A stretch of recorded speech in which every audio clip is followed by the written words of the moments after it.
Le 5 mai 1945, à 07h20, à Wageningen, dans l'ouest des Pays-Bas. Le sergent-chef William Cooper, de la 101e division aéroportée, se tenait au bord de la petite ville hollandaise, observant les civils sortir lentement de leurs maisons alors que les forces américaines défilaient dans les rues. Il avait déjà vu des populations libérées, en France, en Belgique, au Luxembourg, et s'attendait aux scènes habituelles, des drapeaux agités, des gens acclamant les soldats, peut-être du vin et quelques baisers de reconnaissance. Ce qu'il vit à la place le glaça sur place. Les gens qui avançaient vers le convoi américain ne célébraient pas. Ils titubaient. Les vieillards se déplaçaient comme s'ils portaient des siècles sur leurs épaules. Les adultes s'appuyaient les uns sur les autres, et les enfants ressemblaient davantage à des spectres qu'à des êtres humains. Une fillette, peut-être âgée de 7 ans, se tenait au bord de la route, vêtue d'une robe maintes fois retaillée pour s'adapter à son corps amaigri. Son visage était squelettique, ses yeux énormes dans leurs orbites creuses, ses jambes fines comme des bâtons dans des sabots de bois qui étaient probablement les seules chaussures qu'elle possédait. Lorsque la Jeep de Cooper s'arrêta, la fillette fit un pas hésitant en avant, fixant les Américains avec une expression mêlant un espoir désespéré et la méfiance de quelqu'un qui a appris à ne plus attendre la bonté des autres. Elle ne fit aucun signe, ne sourit pas. Elle resta simplement là, vacillant légèrement, trop faible pour tout geste plus énergique que celui de rester debout. Cooper plongea la main dans son sac et en sortit une barre de chocolat de ration D. Il s'agenouilla et la lui tendit. La fillette la regarda sans bouger. Un instant, il crut qu'elle ne savait pas ce que c'était. Puis sa main jaillit, saisit la barre et la serra contre sa poitrine comme si c'était le trésor le plus précieux du monde.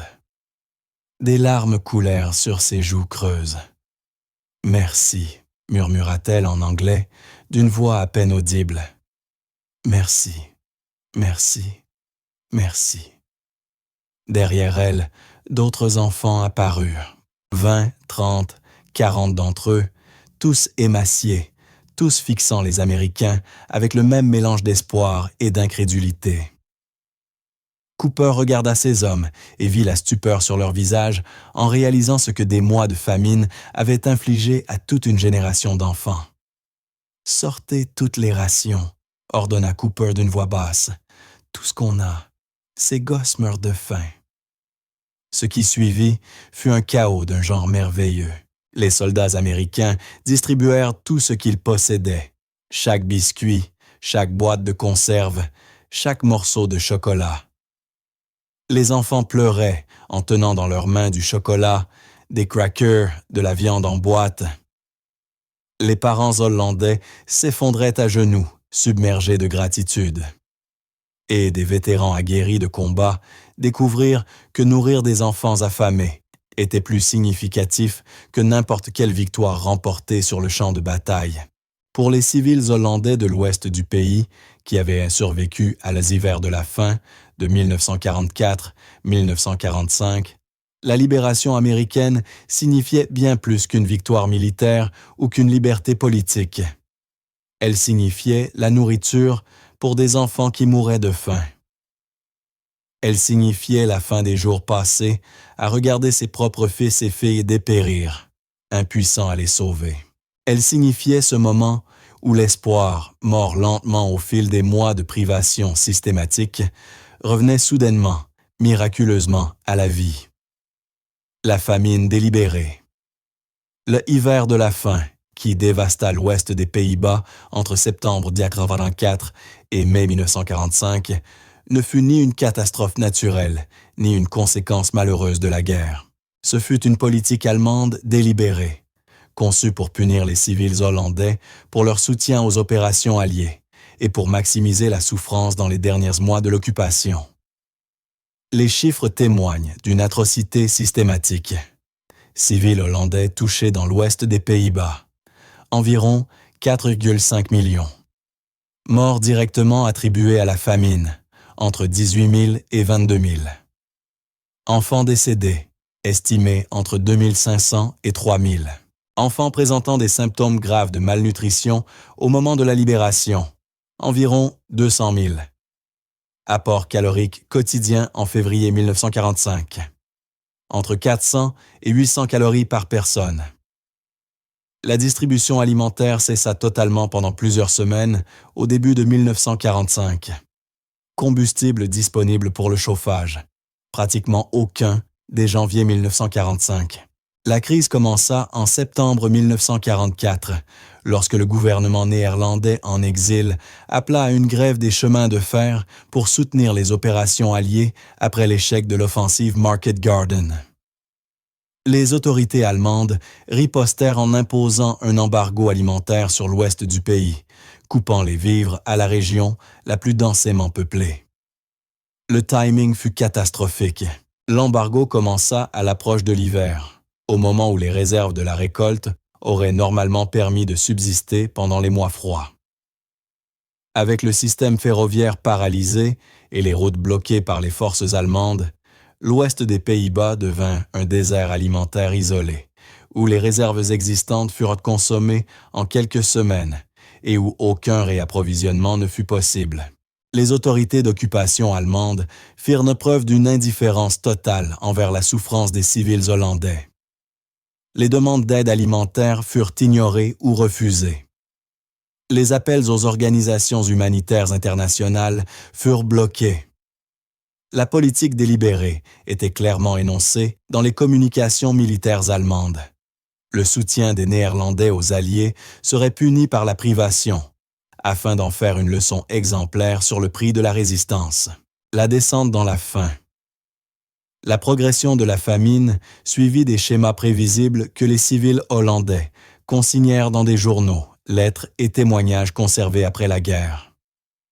Le déclin de la suffisance à la crise, puis à la catastrophe, se produisit graduellement, puis brutalement, chaque seuil de désespoir franchi l'un après l'autre. Septembre-octobre 1944. Le rationnement se resserra, mais resta à peine suffisant. Les familles consommèrent leurs réserves, espérant que l'embargo cesserait rapidement, maintenant une apparente normalité, malgré les pénuries. Novembre-décembre 1944. Les rations tombèrent en dessous du seuil de subsistance.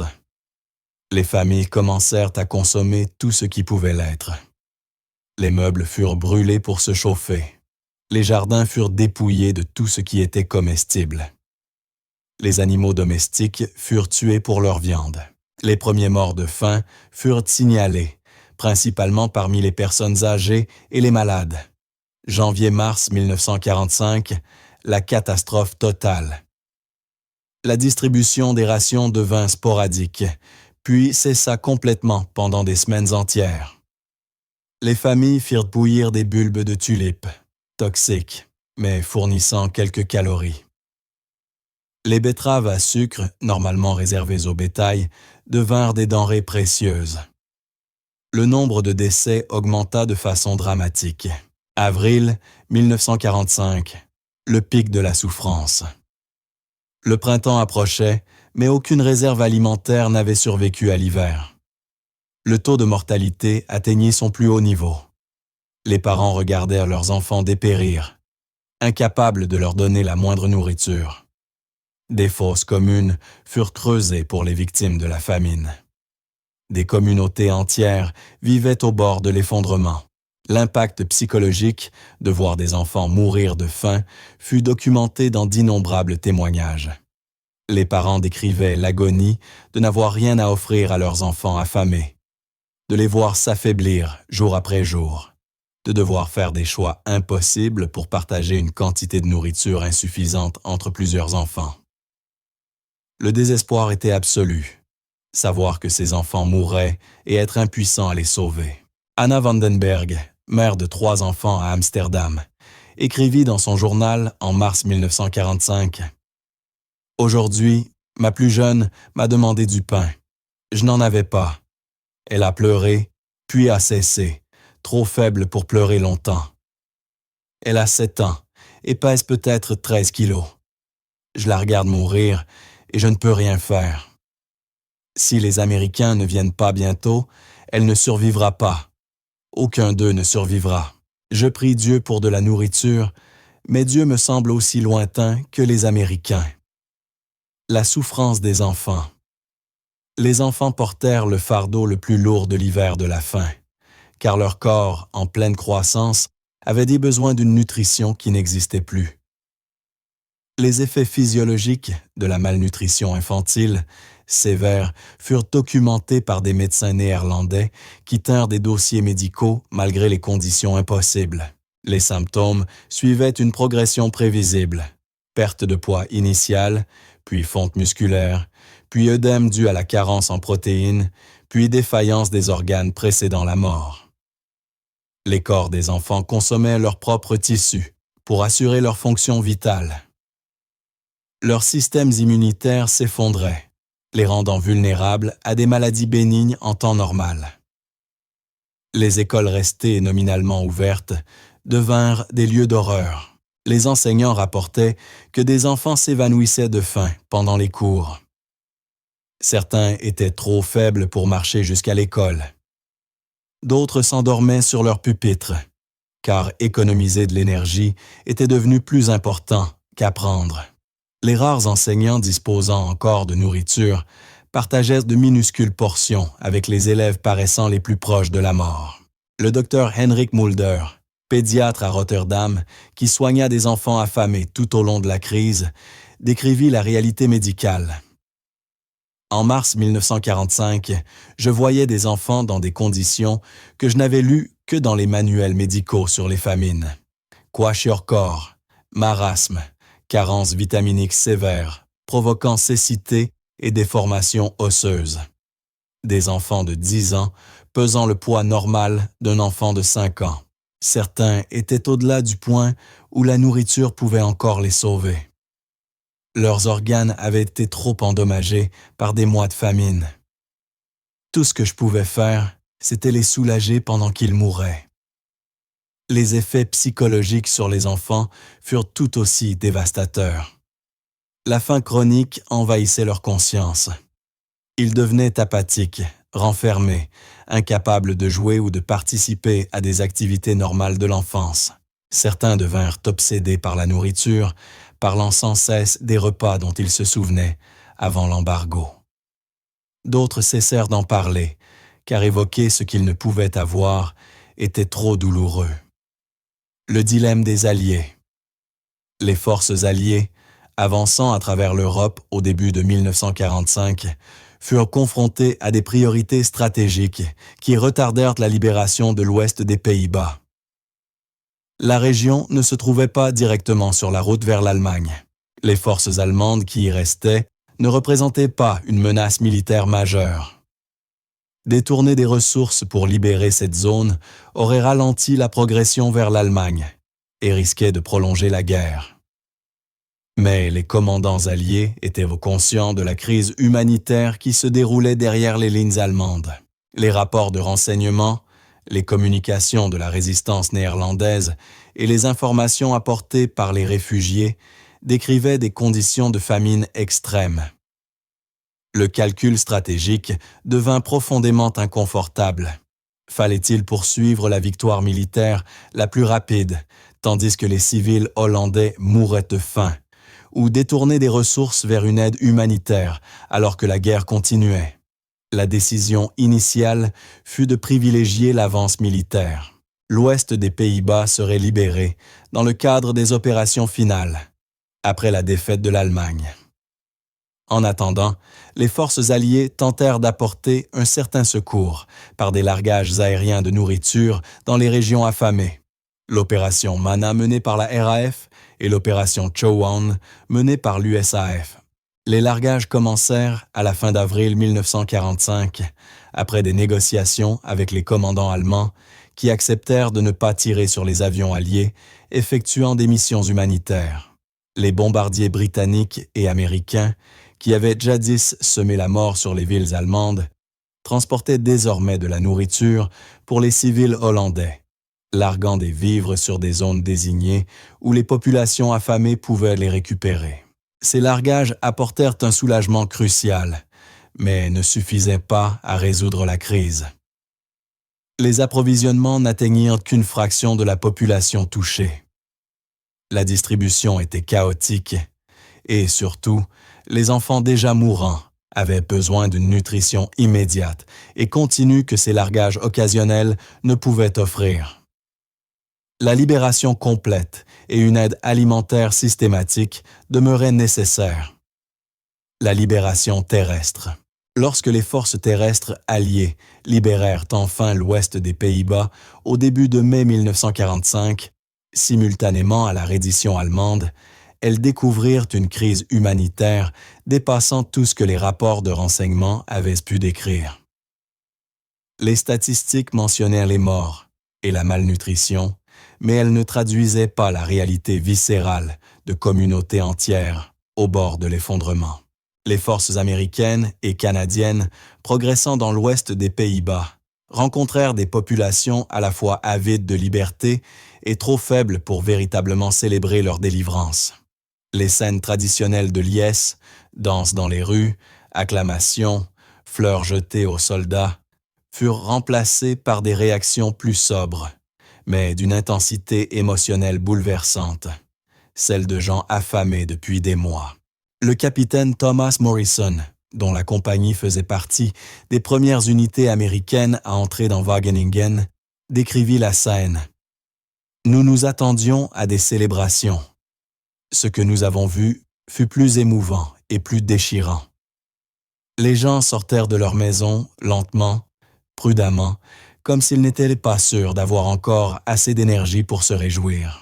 Quand ils virent que nous avions de la nourriture et que nous la distribuions immédiatement, beaucoup éclatèrent en sanglots. Des hommes adultes pleuraient, des femmes s'effondraient à genoux de reconnaissance, des enfants fixaient les tablettes de chocolat, comme s'ils avaient oublié que de telles choses existaient. C'était la libération la plus émotive que j'ai vécue durant toute la guerre. La priorité immédiate devint de nourrir les populations affamées le plus vite possible. Les unités de combat, jusqu'alors concentrées sur des objectifs militaires, se retrouvèrent soudain à diriger des opérations humanitaires d'une ampleur colossale. Tous les stocks alimentaires disponibles furent ouverts et distribués. Les cuisines de campagne préparèrent des repas en continu. Le personnel médical triait les cas les plus graves de malnutrition pour un traitement d'urgence. La réponse américaine. Les soldats américains participant aux opérations de secours aux Pays-Bas considérèrent cette mission comme l'une des plus significatives de toute leur carrière militaire. Ils avaient combattu à travers l'Europe, remporté des batailles, vaincu les forces allemandes. Mais nourrir des enfants hollandais mourant de faim leur paraissait plus important que n'importe quelle victoire militaire. Leur engagement dépassait les ordres reçus.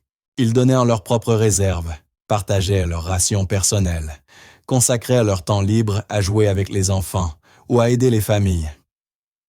Ce travail humanitaire devint un investissement personnel, né d'une affection sincère pour les gens qu'ils secouraient.